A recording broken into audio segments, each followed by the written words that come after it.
Buenas noches, queridos hermanos. Que la paz del Señor sea con todos ustedes y que podamos nosotros tener una bendición espiritual esta noche de Día Santo. Y es por la gracia de Dios que nos encontramos nuevamente aquí. Sabemos que el Señor nos ha protegido durante la semana, nos ha traído aquí nuevamente. Muchas personas han bajado al descanso y nosotros es por la misericordia de Dios que estamos aquí nuevamente. No sabemos cuántos días más, pero dice el Salmo 150, todo lo que respire, alabe al Señor. ¿Estamos respirando? Alabemos al Señor. Queridos hermanos, como decía el hermano Villegas, estuve un poco ausente, no estaba aquí en los Estados Unidos. Tuvimos un proyecto de salud en Tanzania, en el África Oriental, y estuvimos alrededor de 150 voluntarios allí. Se atendieron alrededor de 10,000 personas en 10 días. Fue una labor bastante desafiante, una labor donde se llevaron médicos, dentistas, hubo ginecólogos, oftalmólogos, nutricionistas, terapia física, terapia ocupacional y también maestros para niños, pastores, personal de la cocina, y fue una personal de farmacia, personal de laboratorio. Así que fue unos 10 días de bastante trabajo. Pero gracias al Señor que estuvimos allí y el Señor nos bendijo con esta oportunidad de servir. Este año que comienza en el 2025, la misión será en Liberia, en el África, país llamado Liberia, que está en el África Occidental, ahora es el otro extremo, y será, creo que es en junio, pero en el website de missions.care van a encontrarlo ahí. Todos los que estén dispuestos a ir, a sacar esos días voluntariamente, y los padres que quieran apoyar a sus hijos, que quieran ir también, les hacemos ese llamado para que comiencen a hacer sus ahorros desde ahora. Bien, queridos hermanos, mañana tal vez les comparta alguna de las fotos de los que se hizo allí en el África. Y hoy pues me da gusto nuevamente ver los hermanos aquí reunidos. Es un privilegio que podamos reunir en los viernes y qué bueno, queridos hermanos. Quiero comenzar nuestra meditación basado en la palabra de Dios en la carta del apóstol Pedro, la primera carta que dice: sed sobrios y velad, porque vuestro adversario, el diablo, cual león rugiente, anda alrededor buscando a quien devorar. Este texto es muy diciente, puesto que el apóstol nos dice que nosotros tenemos que estar en guardia, porque hay un enemigo que busca nuestra perdición. Y en base a esto, hoy vamos a hablar de algo que se le conoce como la guerra espiritual. Hoy no vamos a hablar tanto de salud, pero hoy vamos a hablar un poco sobre la parte espiritual, que sabemos nosotros tenemos tres componentes, físico, mental, espiritual. Pero sabemos, como decimos, la vez pasada dijimos, barriga llena, corazón contento, ¿verdad? Entonces, o como decimos también, mente sano, cuerpo sano, o mente sana en cuerpo sano. Y también, en espíritu sano, hay que también una mente sana. Y debe haber un cuerpo sano. Tiene que ir todo relacionado. Hermanos, en la antigüedad, al pueblo de Israel se le dio este mandato: no sea hallado en ti quien haga pasar a su hijo o a su hija por el fuego, ni quien practique adivinación, ni agorero, ni sortílego, ni hechicero, ni encantador, ni adivino, ni mago, ni quien consulte a los muertos. Deuteronomio 18, 10 y 11. Fue un mandato específico para el pueblo de Israel, básicamente para no tener nada que ver con las artes ocultas. Nadie del pueblo de Israel tenía que meterse con la brujería, practicar hechicería, quiromancia, cartomancia, astrología, en fin. Y es tan importante este mandato que nosotros sabemos que cualquiera que se metía con esto entraba en terreno prohibido, entraba en terreno encantado. Y nosotros conocemos muy bien esta historia. Ustedes recuerdan que cuando el rey Saúl ya se le dio que no iba a seguir siendo rey de Israel, cuando el Señor le dijo, ya no serás más rey, él buscaba ir en contra de la voluntad de Dios y quiso ir a preguntar al Urín, al Tumín, quiso ir a buscar al profeta y el profeta ya no le dijo, ya el profeta había muerto, recuerdan ustedes, el profeta Samuel, y el rey estaba desesperado buscando quién le diera una palabra de Jehová. Entonces, vemos que a veces nosotros queremos palabra de Jehová cuando la palabra de Jehová está ahí claramente. Y Saúl ya tenía la palabra de Jehová, no serás más rey. Pero no, pero es que yo quiero buscar una forma en la otra, de manera que terminó allí donde una pitonisa, una mujer que consultaba a los muertos. Y dice que esta mujer hizo un encantamiento, ella supo que era Saúl y Saúl le prometió que no la iba a hacer ningún mal a la mujer. Y esta mujer invocó al espíritu y el espíritu subió de la tierra y le dio a Saúl, le dio una predicción y después Saúl muere después de esto. Sabemos que nosotros tenemos prohibido entrar en contacto con esto. Tal vez nosotros decimos, pero ¿por qué el hermano está hablando de esto? Si yo no voy yo no voy a ninguno de esos lugares, ni voy a que me adivinen el futuro, ni que me lean las cartas, ¿sí? ¿Qué tiene que ver esto conmigo, de verdad? Vamos a remontarnos un poco a las edades antiguas. Vamos a hablar de un enemigo, del que estábamos hablando, del león rugiente. Todos lo conocen. ¿Será que existe? ¿Existe este enemigo? Algunos niegan su existencia. Dicen, no, eso es simplemente a alguien se le ocurrió la idea de que decir que el yin y el yang y sí existe, no existe, y crearon a este enemigo, ¿no? Sabemos que el diablo existe. Y hay otros que por el contrario tienen una fascinación por Satanás y sus demonios, exorcismos, etcétera. Y es interesante porque estos días escuchaba a un joven que está en la iglesia de Satanás. Decía, no, es que la iglesia de Satanás no es lo que parece. Ahí nosotros tenemos libertad. Y es por la libertad que luchó él. Y por eso nosotros estamos con él. Es tan interesante, ¿no? Porque él no tenía libertad y entonces él hizo la revuelta por libertad y ahora no tiene libertad. Hermanos, es muy importante. En estos días yo también hablaba con un obrero de la iglesia y me dice, no, es que yo estaba hablando con un ateo y los ateos dicen que no hay Dios, que no hay diablo. Y sin embargo, aún los demonios reconocen a Dios. Es interesante, nosotros vamos a ver eso luego. Mientras el cristianismo en los Estados Unidos declina, el espiritismo crece.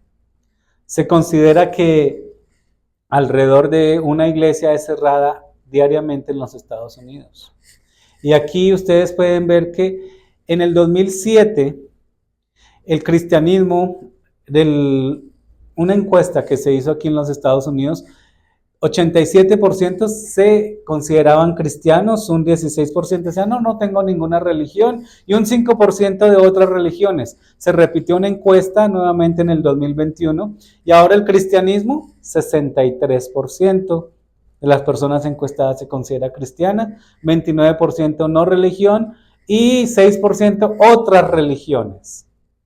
Y esto, con el tiempo que va pasando, va a ir disminuyendo. La gente no quiere nada de religión. Dice la palabra de Dios que a medida que el tiempo se acerca, el tiempo final, la actividad demoníaca se va a intensificar. Dice el apóstol Juan en el Apocalipsis, alegraos cielos y los que moráis en ellos, porque hay de los moradores de la tierra y del mar, porque el diablo ha descendido a vosotros con gran ira, sabiendo que tiene, ¿cuánto? Poco tiempo. Y el diablo es un buen administrador del tiempo. Él no va a perder el tiempo ahí, él no va a los casinos. Él no va a estar allá tentando al de los casinos, no va a estar tentando al de las drogas, él no va a estar allí con los narcotraficantes. ¿Él dónde está?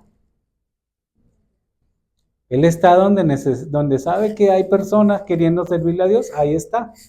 Instigando, poniendo pensamientos, haciendo cosas, intensificando su actividad. Es interesante porque esto afecta no solamente a la gente afuera, afecta también al pueblo de Dios. Muchas personas están centradas. Dicen, no, voy a ver un programa de televisión o voy a mirar una película. ¿Y qué ponen? Ah, no, es que este es un joven mago. Y comienzan a ver y se saben toda la saga y se saben todos los encantos y se saben todas las cosas. Y está la magia buena y magia mala. Y se ve todo esto en todas las películas. Y es interesante, queridos hermanos, que hay una fórmula satánica para que una película sea exitosa en Hollywood. ¿Cuál es? Son 3 factores, nunca faltan. Uno de esos es la violencia. Si es violenta la película, estuvo buena, ¿verdad? Si tiene este ingrediente, segundo, también. Y espiritismo. Y a veces los 3. Pero cuando tienen estos ingredientes, esa película estuvo buena, dicen. Y ahí están, a veces algunos cristianos ahí, sentados, consumiendo, consultando a la pitonisa. Y ahí se plantan pequeñas semillas, pequeñas cositas, ¿no? Esto no es tan malo, ¿no? Hay que sacarle lo bueno, decimos. Hermanos, ¿cuál es el altar de tu casa? Debemos cada uno preguntarnos, ¿no? ¿Qué hay en nuestra casa? ¿Cuál es el altar? ¿Qué ponemos allí? Si tenemos un lugar donde está la Biblia, donde está la oración, donde está el canto, o si realmente tenemos allí donde la familia se congrega es a ofrecer un sacrificio moderno a Baal, ¿no? La Biblia, queridos hermanos, enseña que hay un diablo.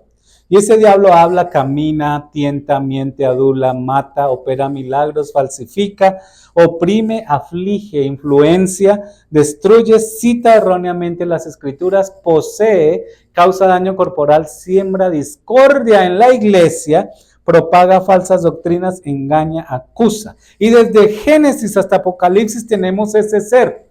Desde el mismo capítulo 2, 3 de Génesis encontramos allí ese ser que se llama serpiente antigua, diablo y Satanás, que finalmente en el Apocalipsis nosotros sabemos qué pasa con él. ¿Qué nombres se le dan? Ya dijimos, Satanás, el diablo, el ángel caído, león rugiente, príncipe de los demonios, lobo, merodeador, Belcebú, dragón, serpiente antigua, Lucifer, la estrella de la mañana, la gran luz, traidor, adversario, operador de maravillas, mentiroso, padre de mentira, Dios de este mundo, príncipe de este mundo, el poder del aire, Luzbel, lucero de la mañana, príncipe de las tinieblas. Y ustedes conocen, ¿no? Por cualquiera de esos que le mencione, ¿de quién estamos hablando? Y dice que para nosotros vencer a un enemigo tenemos que conocerlo. Ustedes ven que estos grandes jugadores de deportes, ellos observan muy bien el adversario, saben cómo juega, para así también ellos hacer la jugada contraria. Y el enemigo nos estudia a cada uno de nosotros, pero nosotros no podemos estar ciegos ante sus artimañas. ¿Cuál es el dominio de él? El reino de las tinieblas, el reino del mal, el reino de la injusticia, del odio, pecado, odio, infierno. ¿Y qué hace? Todos ustedes saben. Simplemente estamos haciendo un resumen. Opera milagros falsos, lenguas falsas, falsa iglesia. Opera falsas experiencias espirituales. Padre de la falsificación, falsa trinidad, falso evangelio, falso plan de salvación, falsos predicadores, falsos profetas, padre de falsificación, Podemos decir también falsas doctrinas. Muchas veces nosotros no necesitamos sino una doctrina. Simplemente el cuarto mandamiento no es así como se lo enseñaron. Una sola. También sabemos que Lucifer significa el portador de luz.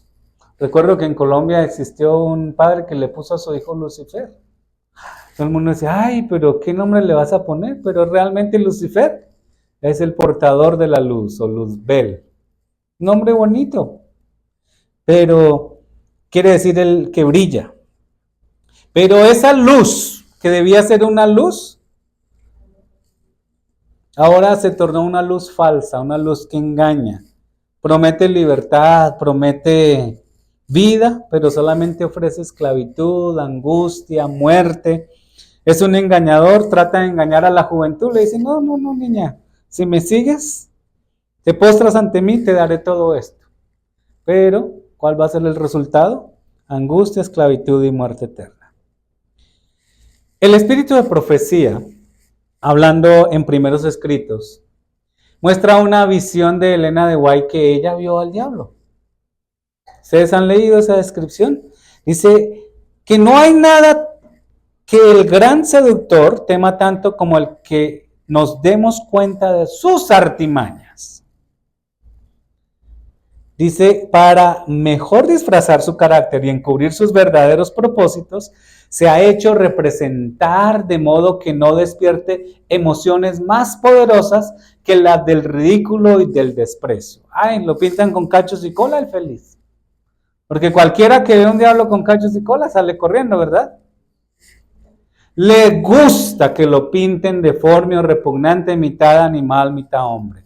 Y eso sabemos que viene de la mitología griega. Él no anda con un tenedor, ni anda chuzando gente en el infierno, ni en las llamas eternas, como nos hacen creer. Él le agrada oírse, y para esto lo divierte. Pero miren exactamente qué dice más. Se me mostró a Satanás, tal como había sido antes, un ángel excelso y feliz. Después se me lo mostró tal como es ahora. Todavía tiene una regia figura.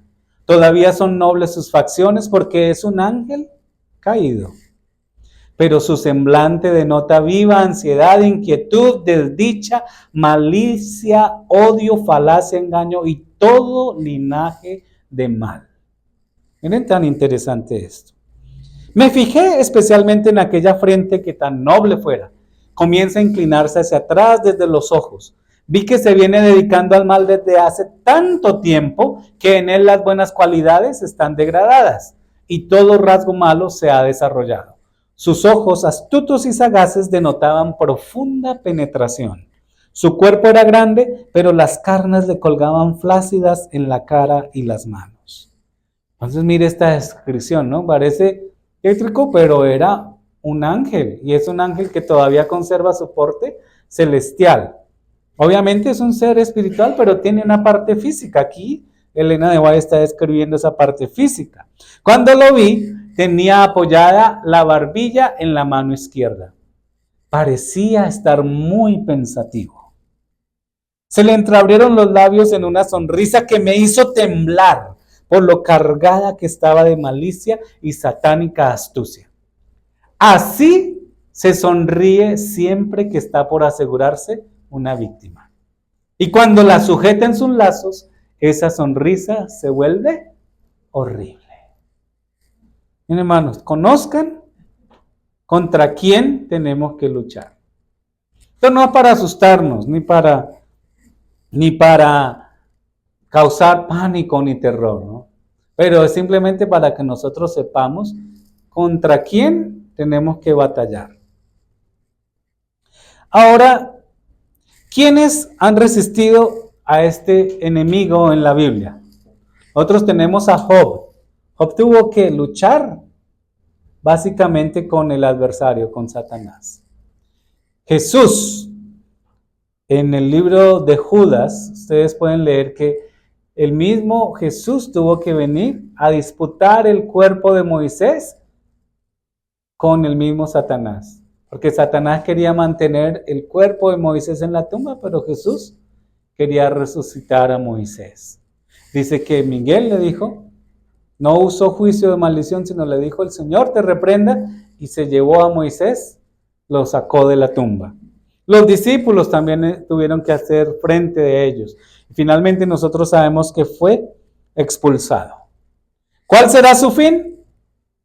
Todos sabemos, ¿verdad? Dice la palabra de Dios en Malaquías, que viene el día ardiente como un horno y todos los soberbios y todos los que hacen maldad serán estopa. Aquel día vendrá, los abrazará, ha dicho Jehová de los ejércitos, y no les dejará ni raíz ni rama. ¿Quién es la raíz? Satanás y todos sus secuaces. Así que, hermanos, si no quedará la raíz ni la rama, es falso eso que nos enseñan por allá afuera de que hay almas quemándose en el infierno. Por la eternidad y por la eternidad de los siglos de los siglos. Ezequiel también nos dice, todos los que te conocieron de entre los pueblos se maravillarán sobre ti, espanto serás y para siempre dejarás de ser, dejará de existir. Esto es, no habrá más vida, se acabará, terminará. Pero ahora viene la pregunta, ¿cómo surgió el diablo?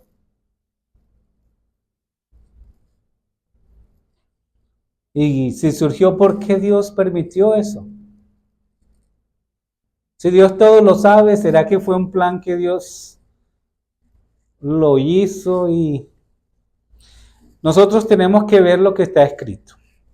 Dice 2 de Tesalonicenses 2, 7 al 10, pero ya está en acción el misterio de la iniquidad. ¿Cómo se conoce a esto? Misterio. ¿Qué quiere decir misterio? No sabemos. En la Biblia hay 3 misterios.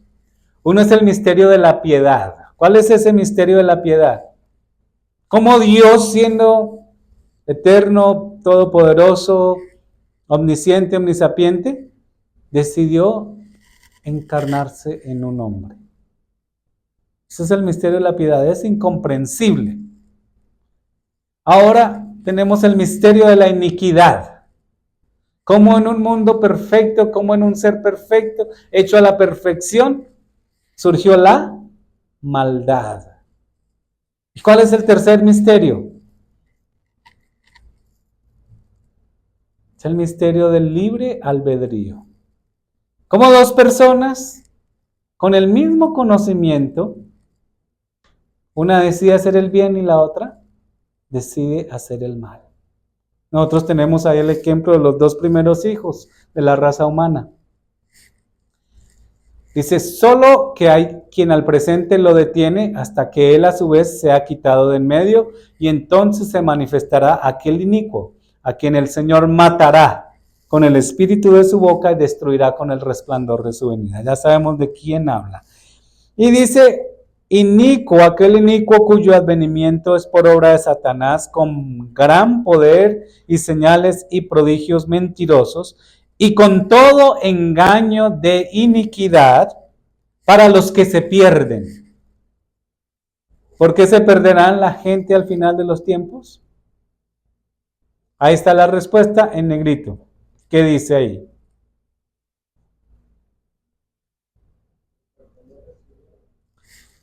Por cuanto no recibieron el amor de la verdad para ser salvos.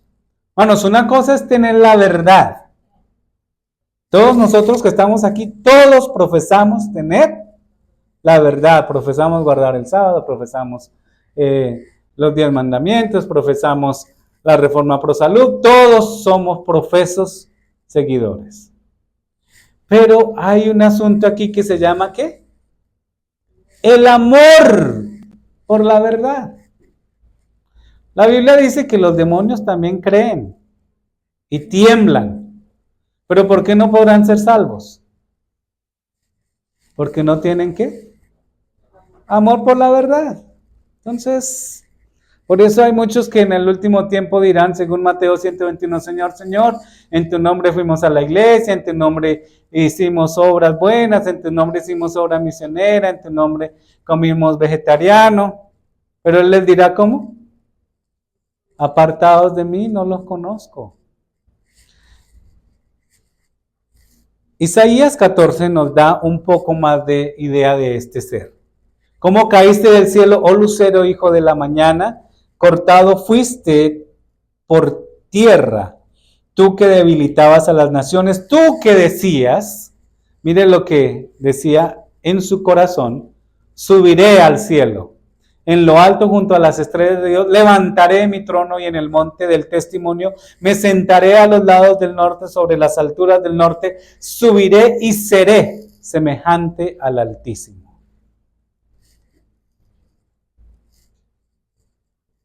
¿Por qué permitió Dios esto?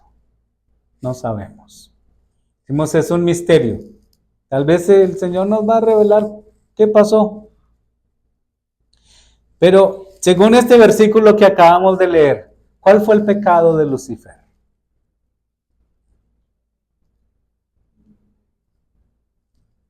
¿Por qué cayó Lucifer? Ustedes leyeron ahí, se los voy a dejar para que alguien me dé la respuesta. ¿Por qué cayó Lucifer? ¿Qué dice Isaías 14, 12 al 14? ¿Qué pecado encuentran ustedes aquí?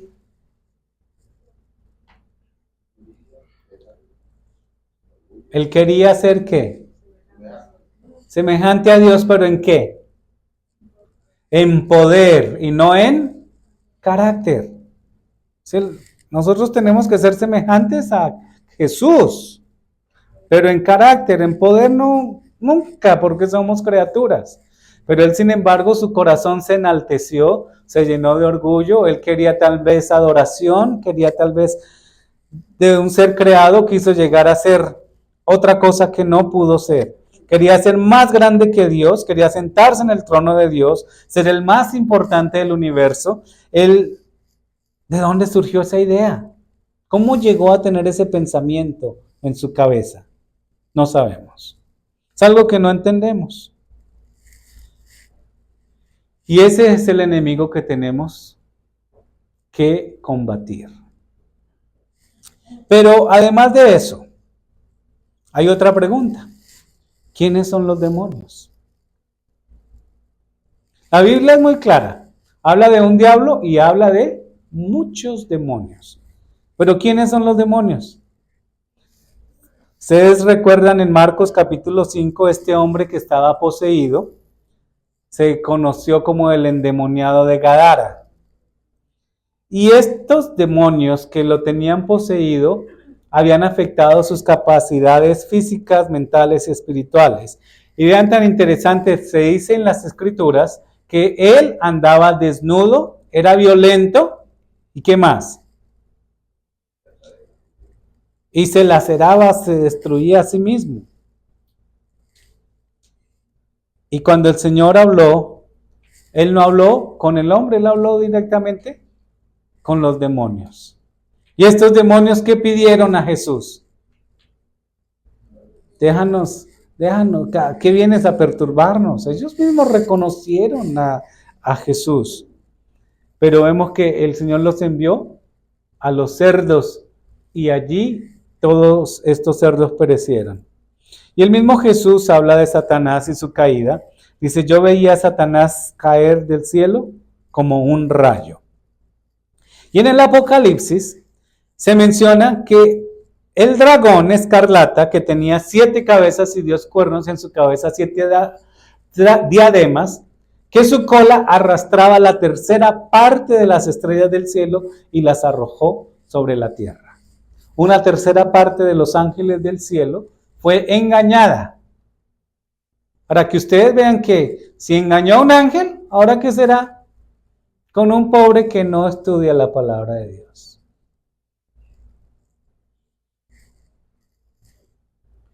¿Ustedes han escuchado esta palabra? Exorcismo. ¿Qué es el exorcismo? Es expulsión de espíritus a través de un acto religioso o servicio religioso. ¿Quién fue el más grande exorcista? Fue Jesús.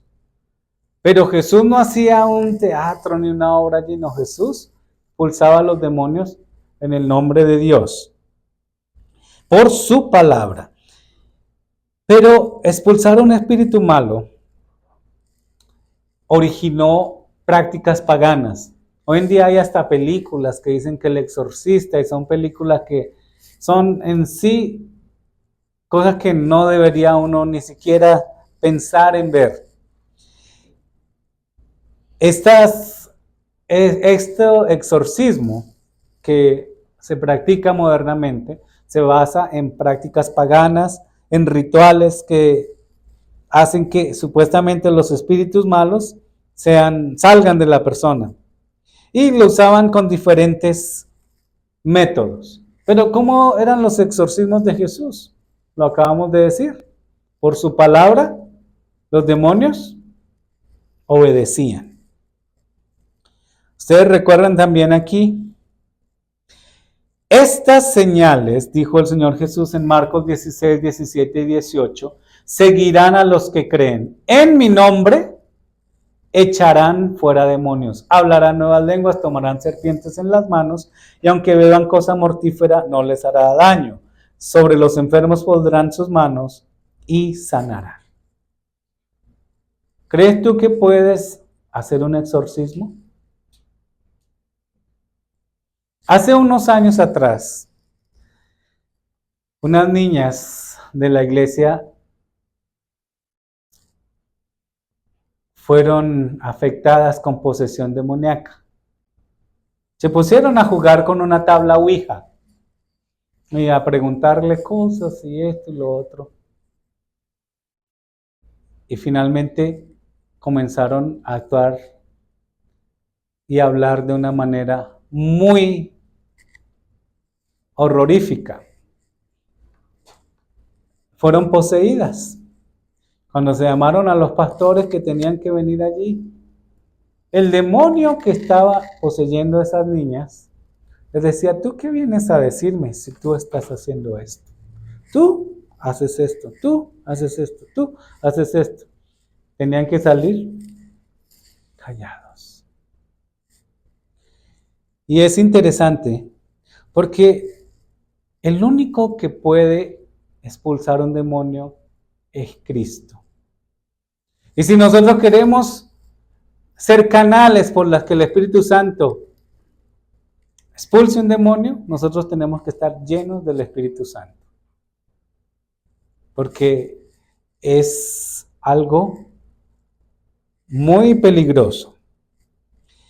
En la palabra de Dios se da un ejemplo en Hechos 19, que dice que habían unos judíos que eran exorcistas también. Dicen, mire, exorcistas ambulantes. Intentaron invocar el nombre del Señor Jesús sobre gente que estaba poseída por espíritus malos. ¿Y qué dice la palabra de Dios? Dice que ellos llegaron allá a los espíritus malos y le dijeron a los espíritus: os conjuro por Jesús, el que predica Pablo.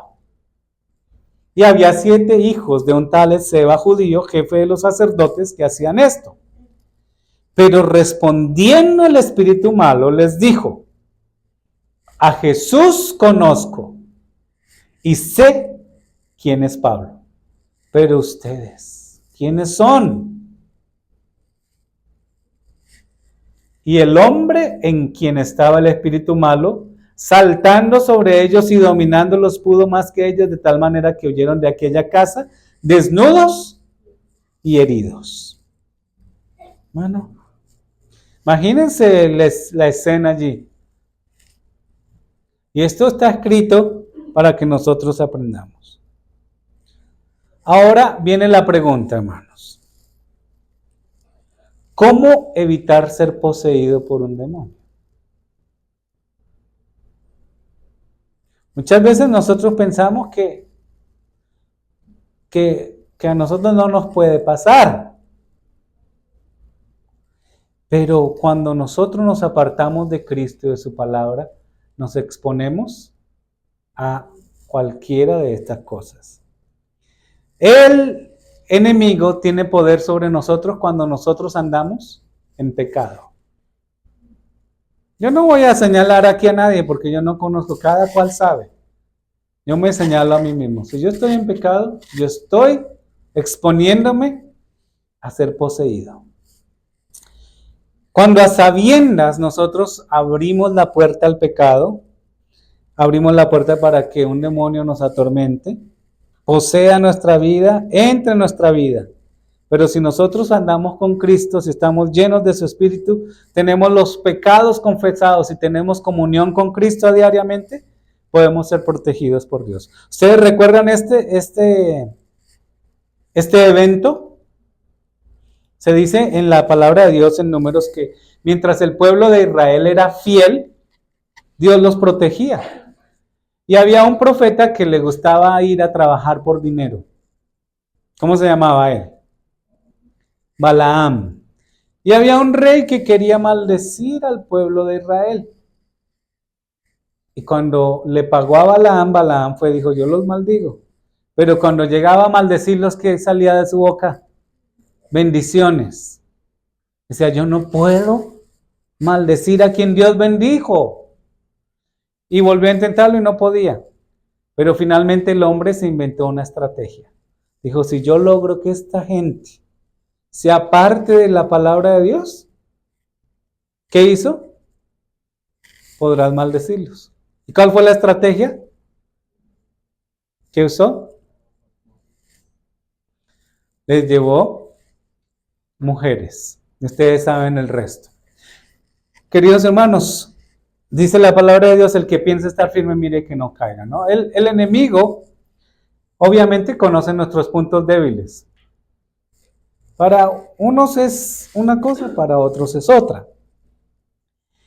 Dice aquí, también en el libro de los Hechos, que mientras los apóstoles iban caminando, Pablo y otros apóstoles iban a la oración, salió al encuentro una muchacha que tenía espíritu de adivinación. Ella adivinaba.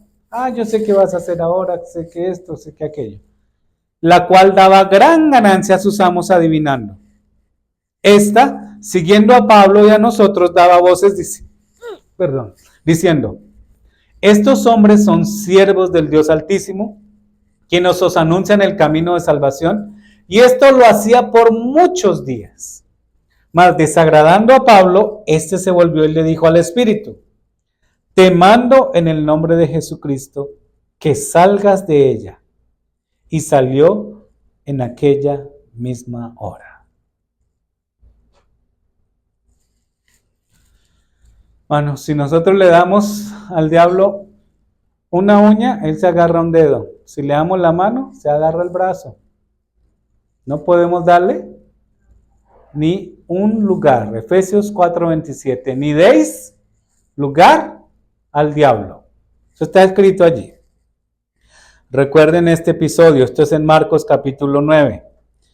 Llegó un montón de gente alrededor y dice que este hombre trajo a los discípulos y los discípulos no pudieron sacar este espíritu. ¿Y cuál fue la respuesta de Jesús para sus discípulos? ¿Cómo sale este género? ¿Con qué? Oración y ayuno. Oración y ayuno. Oración y ayuno. Y es interesante porque ustedes leen allí el texto completo y le preguntaron a sus padres desde cuándo le atormentaba el demonio a este hombre. Y se dice que lo atormentaba desde niño. Los niños pueden ser poseídos. ¿Qué ven tus hijos? Se la pasa todo el día en la computadora jugando un muñeco que lo matan y vuelve a vivir, lo matan y vuelve a vivir, lo matan y vuelve a vivir, ¿verdad? ¿O qué programas ve? O los muñequitos que parecen caricaturas inocentes, pero están predicando un mensaje espiritista. Bueno, ahora hay una pregunta. Y esta pregunta me la han hecho muchas veces. ¿Son los problemas mentales posesión demoníaca?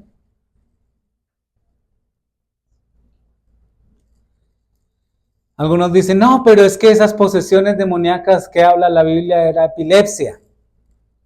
Simplemente estaba con epilepsia y Jesús, algunas versiones dice el muchacho epiléptico, no sé si lo han visto, algunas versiones dicen así. Pero los milagros que Jesús hizo allí no solamente eran por epilepsia, eran posesiones demoníacas. Muchos de los problemas mentales son imaginarios, dice el Espíritu Profecía. Otros son enfermedades reales. Pero hay algunos que tienen una actividad más allá de lo normal, que conocemos como actividad paranormal, que realmente es posesión demoníaca. No todas las enfermedades mentales, ¿no? Y algunas de estas la ciencia trata de ayudar cuando hay algún desbalance, trastornos bipolares, algunas veces tratan de ayudar en la esquizofrenia, en la epilepsia, en algunas otras formas, pero no todos los problemas mentales son posesión demoníaca. Es muy interesante distinguir en esto. Ahora viene la pregunta: ¿cómo vencer al diablo y sus demonios?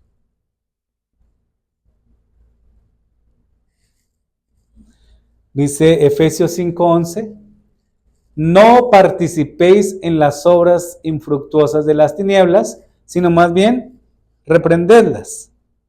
Y esto es muy interesante. Asegúrate de tener a Jesús. Asegúrate de estar del lado de Jesús.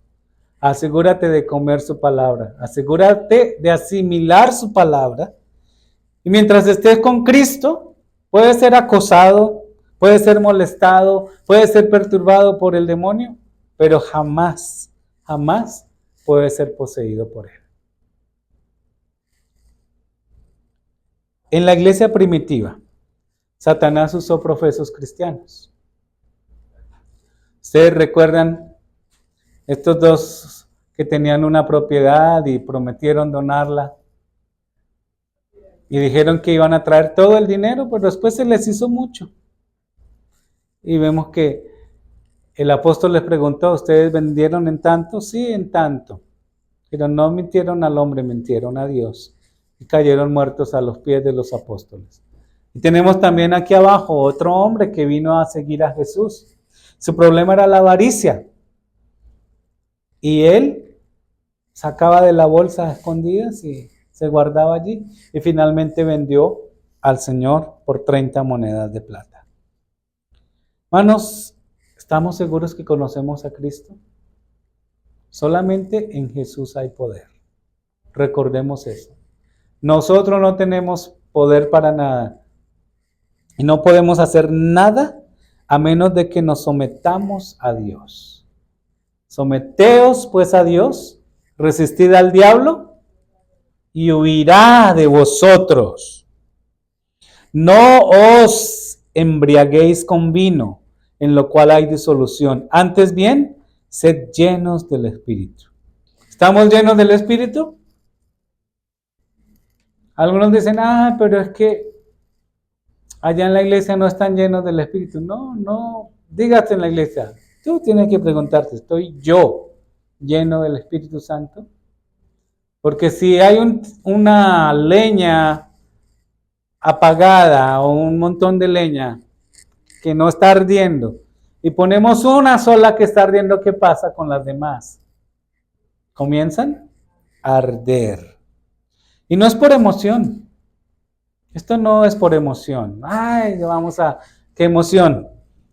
Por fe. Debemos recibir a Cristo por la fe. Ahora, recuerden que los dones del Espíritu son diferentes del fruto del Espíritu. Porque aquí no importa quién seas, todos tienen dones, todos tenemos dones. Ya uno tiene un don, otro tiene otro. Pero el fruto del Espíritu es amor, gozo, paz, paciencia, benignidad, bondad, fe, mansedumbre, templanza. Contra tales cosas no hay ley. Si vives en el Espíritu, si estás lleno del Espíritu, produciendo los frutos del Espíritu, Satanás no puede tener cabida en ti para nada. Pero aún el pecado más pequeño puede colocarnos en riesgo. Aquello que La palabra de Dios dice las zorras pequeñas. O en algunos lugares se llama de los tefilín. ¿Ustedes recuerdan que eran los tefilín? Se dice que cuando Rebeca salió huyendo de su padre con Jacob, dice que ella llevó unos dioses de bolsillo y cuando llegaron a registrarla, los metió debajo de su falda en el camello donde estaba sentada. Entonces a veces no son pecados grandes, pero son, decimos, pecadillos o pecados que nos gustan, acariciados, pequeños. Cada uno sabe con qué lucha. Y uno puede decir, que la hermana yo sé cuál, ¿no? ¿Con cuál lucha ella? Cada uno de nosotros sabemos. Y es por eso que el apóstol mismo nos dice, vestíos de toda la armadura de Dios, para que podáis estar firmes contra las acechanzas del diablo. El diablo se aprovecha de los rasgos de tu personalidad. Él sabe cómo es tu temperamento. El temperamento infelizmente es heredado. Nosotros no podemos cambiar el temperamento. Muchas veces hay gente que es de buen temperamento y dice, pero esa persona no se enoja.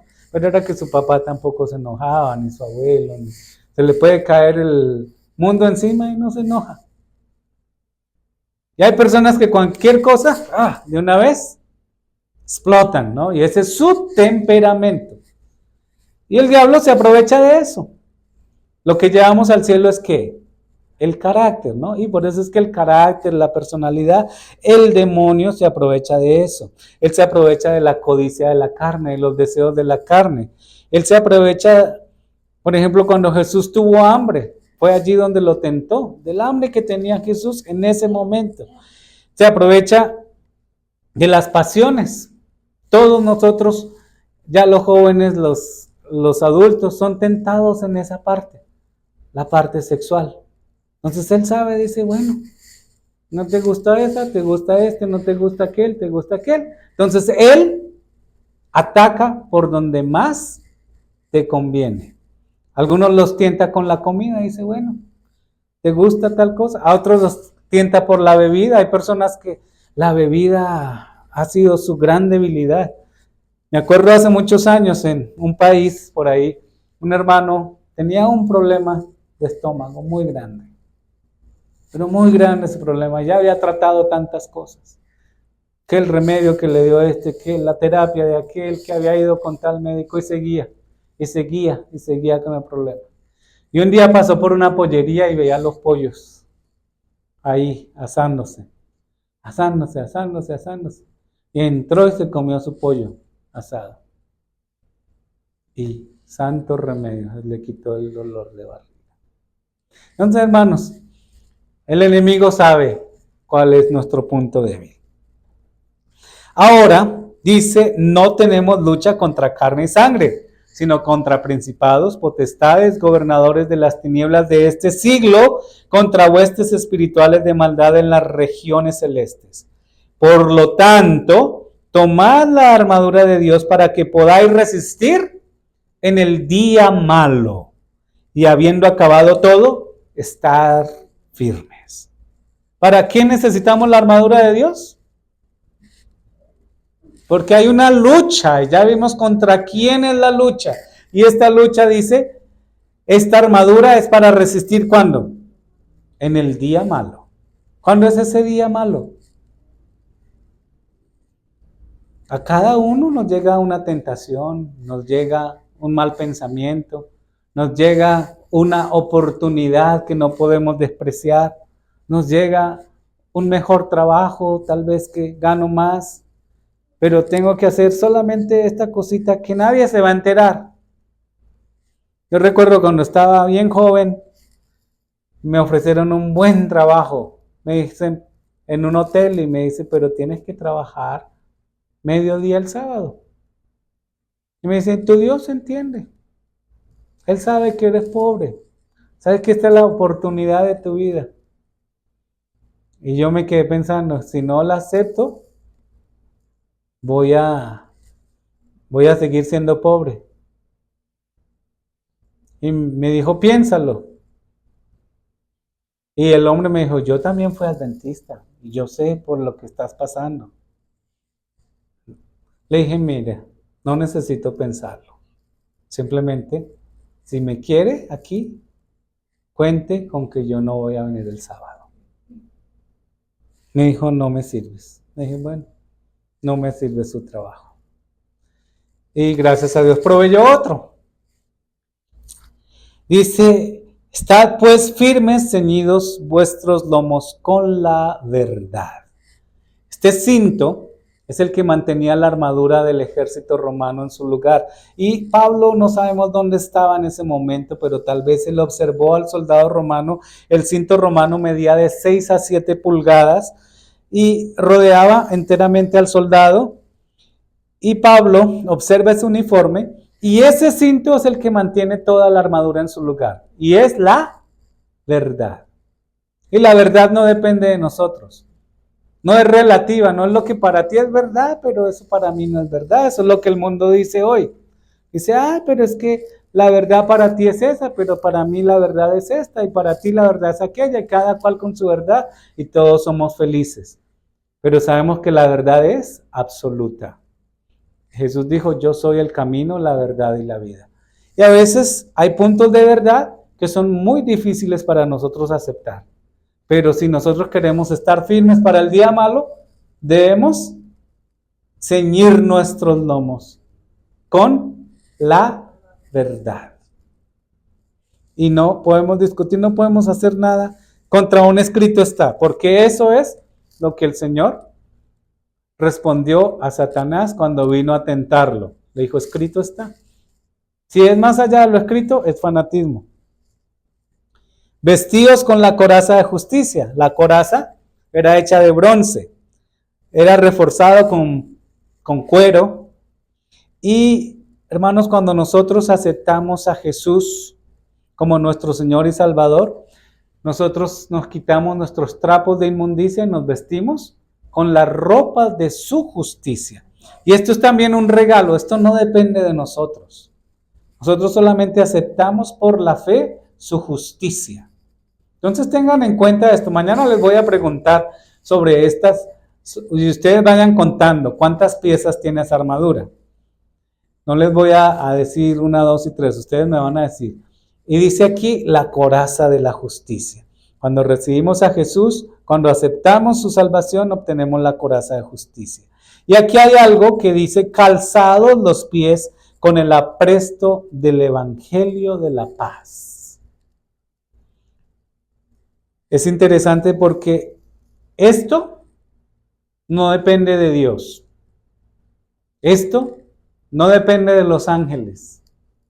Esta obra fue dada a nosotros. No solo ir a predicar el evangelio, sino también nosotros usar estos pies, estos calzados para llevar estas buenas de salvación a una humanidad que sufre. Debemos hacer lo que Cristo nos manda hacer. Porque cuando estamos ocupados, Satanás no tiene tiempo para tentarnos. Dice que la mente ociosa es el taller de Satanás. Se cuenta una leyenda que una vez Satanás estaba cansado de tentar. Pero yo, ¿para qué me voy a poner a tentar a esta gente si no me hacen caso? Dice, bueno, hoy me voy a tomar el día libre. Se cansó de tentar. Pero hoy me voy a tentar el día libre. Pero de repente vio a alguien por allá ocioso. Y lo vio ocioso allá. Lo vio descuidado. Y el pobre diablo no resistió la tentación. Y se fue y lo tentó. Y hermanos, eso pasa. Si nosotros nos descuidamos, el enemigo está allí.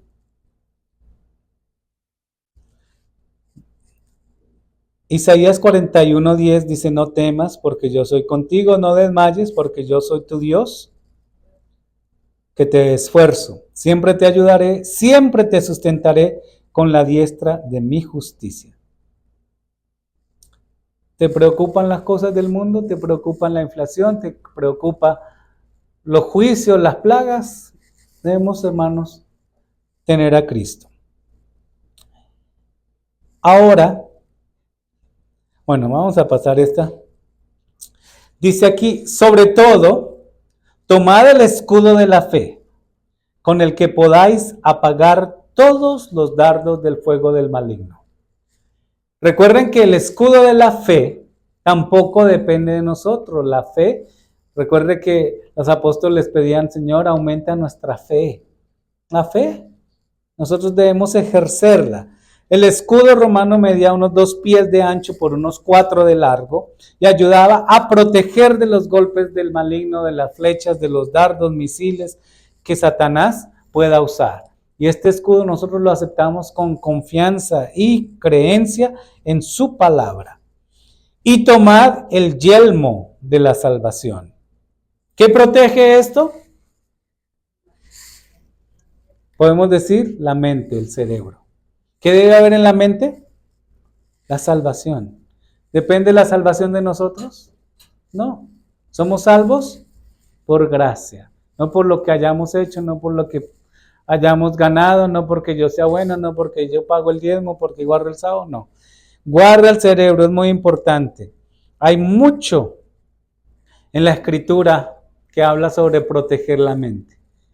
Dice el proverbio, sobre toda cosa guardada, guarda tu corazón, porque de él mana la vida. En inglés hay en Efesios 2:5 dice, let this mind be in you. Que esta mente que estuvo en Cristo Jesús esté en vosotros. Piensen y actúen como Jesucristo. En la misma manera.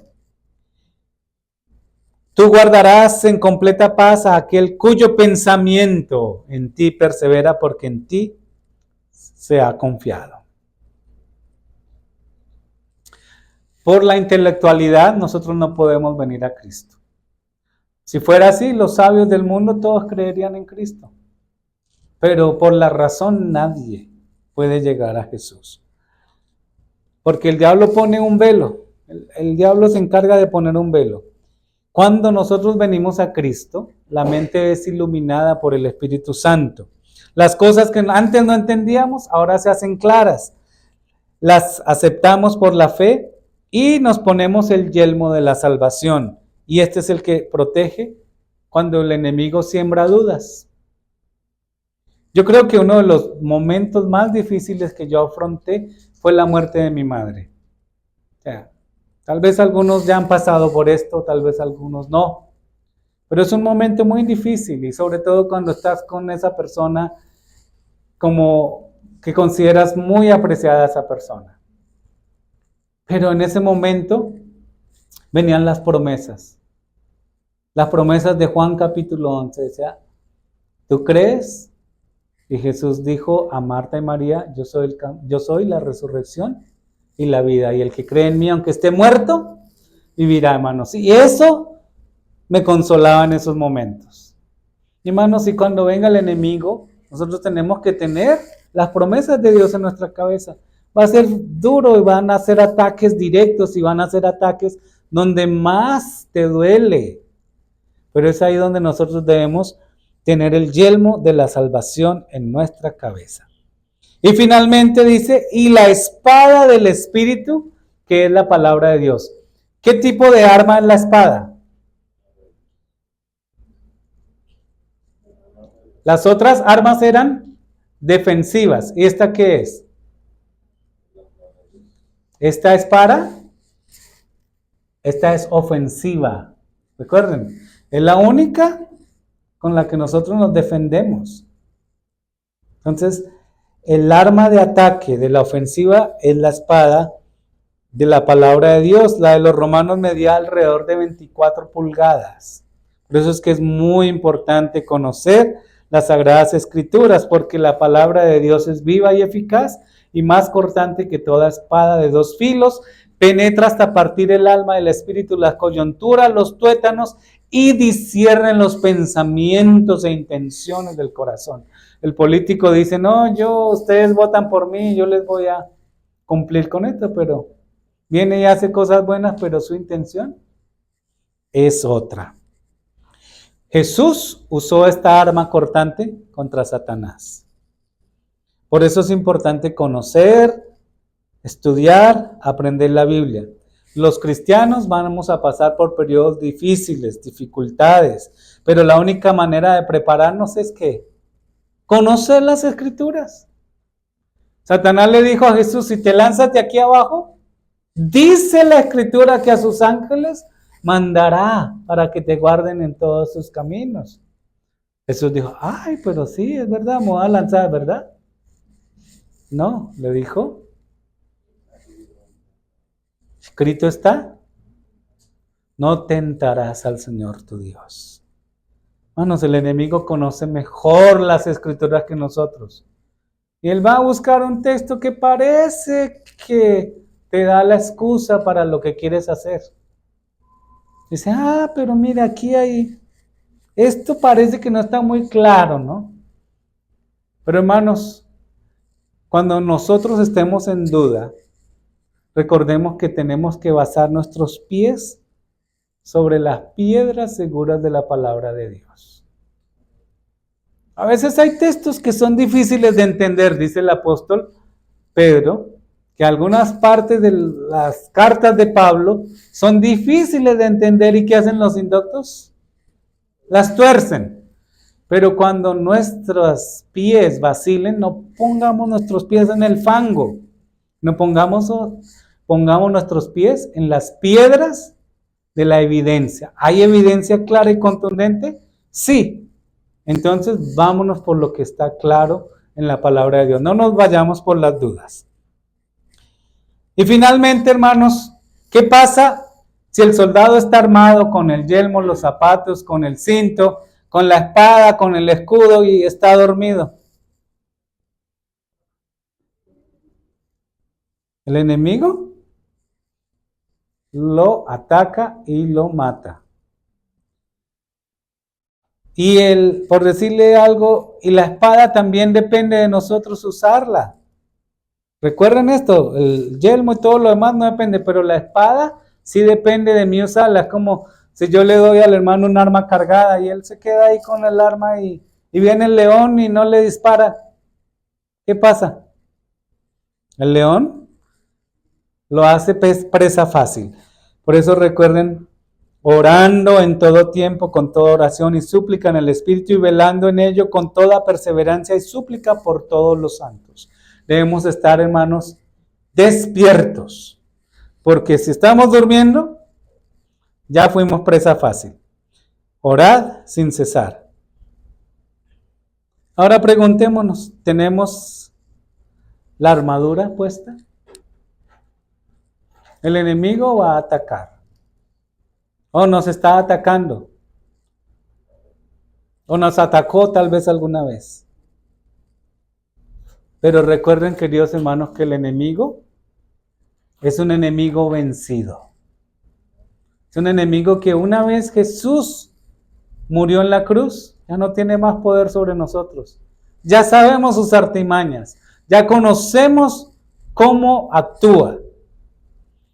Y el enemigo y su hueste quedaron vencidos en la cruz y anulados.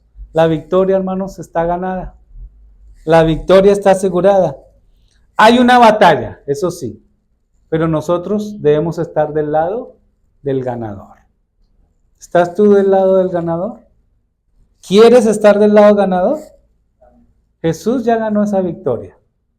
Y ahora mi pregunta es, hermanos, ¿estamos del lado de este cordero? Aquellos que estén del lado del cordero, hermanos, dice, vencerán.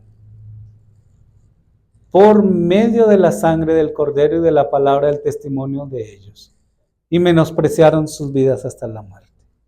Queridos hermanos, recordemos esto.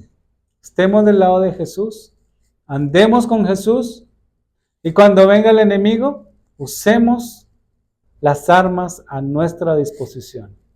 Tengamos en cuenta, hermanos, que la batalla no es fácil. La batalla es ardua, pero solamente el que perseverara hasta el fin, ese será salvo. Hermanos, pongámonos del lado de Cristo. Esa es nuestra única salvaguardia y es nuestra única solución. Que el Señor nos bendiga en esta noche. Amén.